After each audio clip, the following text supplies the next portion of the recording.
Assalomu alaykum. Assalomu alaykum. Alaykum assalom. Otangiz bormi? Bor. Ularni yaxshi ko'rasizmi? Juda ham. Qaysi birini ko'proq?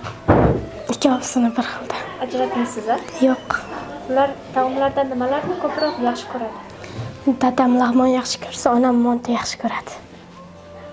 Yuzlaridan, qo'llaridan o'ftirasizmi? Kecha kechqurun o'pdim. Nima deb erkalatasiz oyingizni? Qirolicha. Masalan, qiz bola hayotida ota-onasiga yaxshi gaplar olib berish kerak-da. Siz masalan shu yoshga kirgunizcha qanday yaxshi gaplar olib berdingiz? Kelajakda qanday maqsadlar qo'ygansiz ularga yaxshi gaplar olib berish uchun? Kelajakda ota-onamga yaxshi gaplar olib berish uchun ulardan avvalo hajga olishni.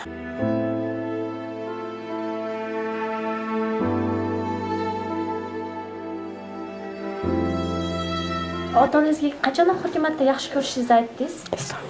Eslolmaysiz. Keling yana bugun fursat bo'lib qopti.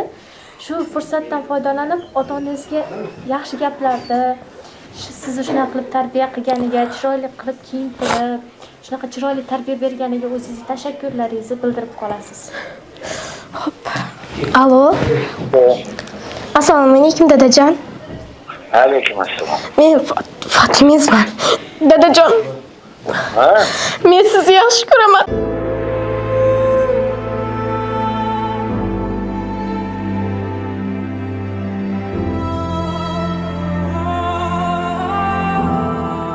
Ha, tinchlikmi?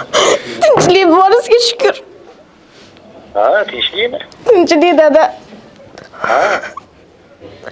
Meni shu yoshga voyaga yetkazganingiz uchun rahmat dada. Kim bu? Men Fatimezman. Ha, nima bo'ldi? Tinchlik dadajon, o'zim sizni yaxshi ko'rishimni aytmoqchi edim. Ha, jinni, hali boraman, qadasan. Dadajon, tinchlik hech narsa bo'lmadi, maktabdaman darsda.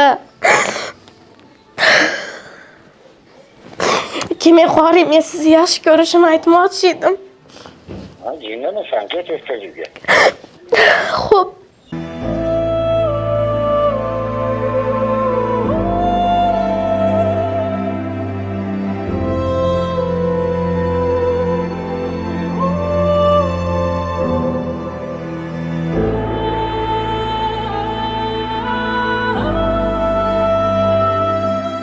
Onajon, men sizni yaxshi ko'raman.